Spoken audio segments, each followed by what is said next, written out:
John McAfee, a name a lot of people are quite familiar with, has been described as many things: eccentric, tech mogul, misunderstood genius, fugitive, just flat out crazy, and even a murderer. What can we say? John McAfee's life is truly one of the most thrilling yet oddly bizarre stories you'll ever hear. It was an unusual rags to riches story, but with a series of crazy turns and a web weaved of paranoia. This is the tale of a man who went from genius to mad, a millionaire who follows his own laws. Join us as we dive deep into this rabbit hole of John McAfee's life. Let's peel back the layers and step into McAfee's insane world. Complex hero or crazy villain? You'll see. John McAfee, born in 1945 in Cinderford, England, grew up in quite an unstable home, where his alcoholic father would often abuse him and his mother physically. This was the norm throughout the early stages of his life until his father took his own life when John was just 15. For young John, a life of fear had now become one of trauma. A trauma that pretty much gave rise to McAfee's own drug use and heavy drinking. For John to keep up with his new lifestyle, he needed money, a lot of it. And that kind of money could only be guaranteed if he was willing to break some rules. So he did. McAfee's little adventure into the criminal underworld didn't stop him from getting a job in the corporate world. His future was pretty clear in the computer world, so he remained there. But John stumbled quite a lot before finding success. He often found corporate life dull. So he would take all these different drugs to add a little bit more excitement into his days. But all that would soon mean nothing. In 1986, while working for Lockheed, he read somewhere about a brand new computer virus and found it quite terrifying. But most importantly, he sensed a possible business opportunity. After John looked into the brain virus and discovered how it worked, he quickly wrote a code that could stop it from infecting the target PC. Do you want to know something really interesting? It took McAfee only a day and a half to develop the antivirus software. One day's work would eventually change John's life. At that time, people barely knew what a computer virus was, let alone a possible antivirus. How then does McAfee sell this cure? In 1987, to properly sell his creation, McAfee founded McAfee Associates Inc. to sell the software, which he named VirusScan. At first, McAfee had no intention of creating a large user base of paying customers. All he really wanted was to raise awareness of the necessity of a computer antivirus. He wanted people to be protected from computer viruses, but he managed to generate millions in sales by making people fear this malware. By 1990, just 3 years after the invention of his antivirus, he was already making $5 million yearly. In 1993, McAfee stepped down as the chief executive and remained the chief technical officer at the company. Only a year later, he sold his remaining stake in the company for $100 million. From then, he had no further involvement in its operations. With enough money to never work a single day in his life again, and pretty much nothing else to do, things started to get crazy. Something about all that wealth made John McAfee go bonkers. It made him paranoid, to the point where he began carrying a gun everywhere he went. And to make it all worse, he was still under a lot of drugs, which only increased his constant paranoia. And not long afterward comes McAfee's first big controversy.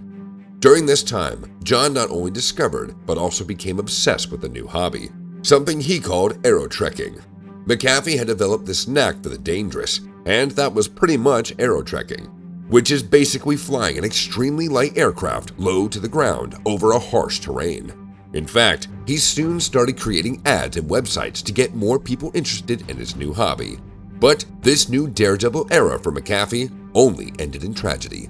McAfee introduced his 22-year-old nephew to Aerotrekking, but unfortunately, in 2006, his nephew crashed his plane right into a remote canyon in Arizona and was killed. To pile on the bad news, he wasn't alone. There was also a passenger, Robert, who didn't make it as well. Robert's family did what any would, given that they were dealing with a millionaire. They wanted to make some money from the tragedy. They sued McAfee for $5 million in a wrongful death lawsuit. Certainly paying just $5 million to make all this go away was quite doable for him, but he had no intention to make the payment. In truth, this wasn't the first time John had a lawsuit against him. In his usual paranoia, he believed his massive fortune made him a target. So rather than make a payment, John actually fled to Belize, where his lawsuits would no longer be valid. He even went as far as telling reporters that he'd lost all his money. Only later, John himself admitted that it was all a lie. He just wanted people to stop trying to sue him, and his solution was Belize.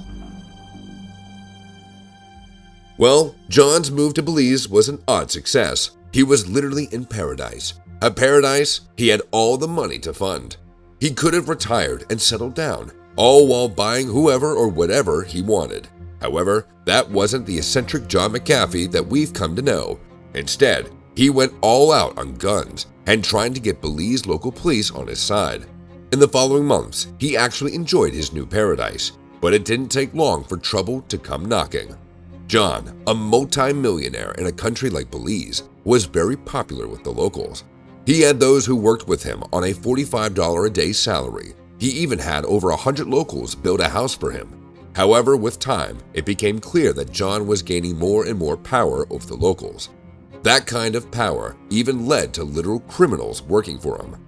John McAfee had bodyguards with criminal records, armed to the teeth, wearing camouflage like they were in the military. John believed that he was doing it all to keep the locals safe, but they only grew terrified of him. Things only got darker from here for John.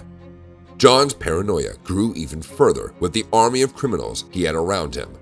He was so sure that someone was going to rob him, and someone managed to. Even with the security around his house, a man named David Middleton somehow broke into his home. Rather than reporting to the cops, it's alleged that John paid a group of men to break into David's home, kidnap him, and send a message. It's claimed that they beat poor David up and eventually left him on the streets right in front of a bunch of witnesses. Unfortunately, even though he was found on time and rushed to the hospital, he slipped into a coma and died not long after. It was, in fact, widely known that this was all John's doing, but the Belize authorities did nothing. Later on, John had a pretty heated altercation with one of his neighbors, Greg Fall, an American. Apparently, the spat was over McAfee's violent dogs, who he always failed to keep on a leash and left to wander and hurt innocent citizens. Greg threatened to have the dogs poisoned if he failed to keep them away. Well, given the state of McAfee's mind at this point, he obviously didn't listen, and some days after, the dogs did die. They were poisoned. Only one person could have possibly done this. The one person with the problems with the dogs, Greg. The very next day, Greg was found dead, a gunshot wound to the head, and only one man stood as the prime suspect. Just like he did back in the US, John went on the run again. However, as you'd expect, McAfee had a whole different story to tell. In fact, John claimed that the Belize authorities were after him because he knew things about their government he wasn't supposed to, claiming that he'd somehow hacked them. Now it was quite clear that John's time in paradise had come to an end, so he fled the country completely and never looked back. John's plot to escape the Belize authorities brought him to Central America, Guatemala. He was also quite deliberate in his escape plans, stealthy even, going as far as using disguises to get away. However, rather than remain on the run, John thought that getting his own version of the story out would do him some good and offer him protection for obvious reasons. In addition to that, he generally just thought that it would be entertaining. So he invited 2 reporters from Vice News to join him on the run. While still on the run, the Vice reporter uploaded their interview with John. Unfortunately, this included an image they'd taken, which actually contained their exact GPS location in the metadata. Now everyone knew where John was. It didn't take long before the authorities had him surrounded. This footage was captured from the Vice reporters who were with John. But before the Guatemalan authorities could deport him to Belize, an appeal had already been filed by his lawyer. An appeal that saw John head back to America instead of Belize. And just like that, John was indeed back to being a free man in the US. Did John McAfee really get away with murder? John was deported back to the United States in December of 2012 and went right back to being a normal US citizen. He settled in quite all right, even got married to a prostitute about 38 years younger than he was. Out of absolutely nowhere, he started a YouTube channel. At first, his video was a tutorial on how to uninstall the McAfee software, but that wasn't still the weirdest part of the video. In the video, John behaved like a madman, with women all around him snorting in bath salts. In 2016, he openly expressed a desire to run for president of the United States. Even with John's rodeo of a life, he was still quite wealthy. Greg Fall's family were trying to get justice through the American court, but John just didn't show up for any proceedings. His time being untouchable would soon come to an end when he picked a battle that he wouldn't be able to win, a battle with the IRS. You see, John openly stated that he hadn't paid his taxes in over 8 years. "I just had enough," McAfee said in an interview. "I'd paid $50 million in income tax over the years. I thought that was plenty. I hadn't paid taxes since I went to Belize, but technically as an American citizen, even if you're not living in the country, using the services, and driving on the roads, you still have to file and pay 30% of your income to the United States." This obviously didn't sit well with the IRS, and then in 2020, John kept up with his usual trend of fleeing the country, this time in an attempt to escape the IRS. Still on the run, on a boat, he began campaigning for the 2020 presidency. On his campaign website, McAfee2020.com, John clearly lays out his platform. "My campaign platform contains one item. How do we free ourselves from a government that no longer serves us, but instead has become our master, controlling every action, down to the detail of what we may or may not put into our bodies and minds?"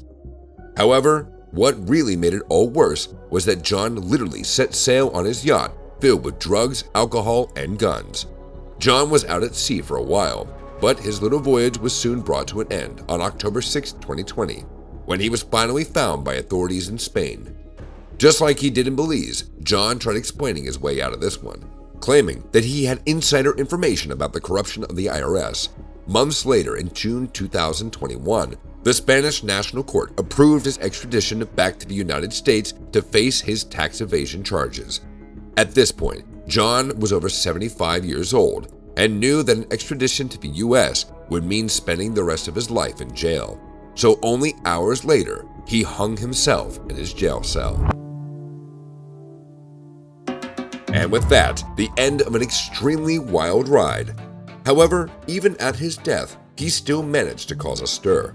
There's a theory that exists to this day, one that in fact that John didn't kill himself, but instead was killed by the government to keep him quiet. While this might seem like a load of rubbish, he did predict his own death 2 years prior. On Twitter, now X, John actually posted, "If I suicide myself, I didn't. I was whacked." He even went as far as getting a tattoo to say just that, whacked. But all that still doesn't guarantee anything. McAfee was quite the case. Many words can be used to describe his life, but one that immediately springs to mind is definitely insane.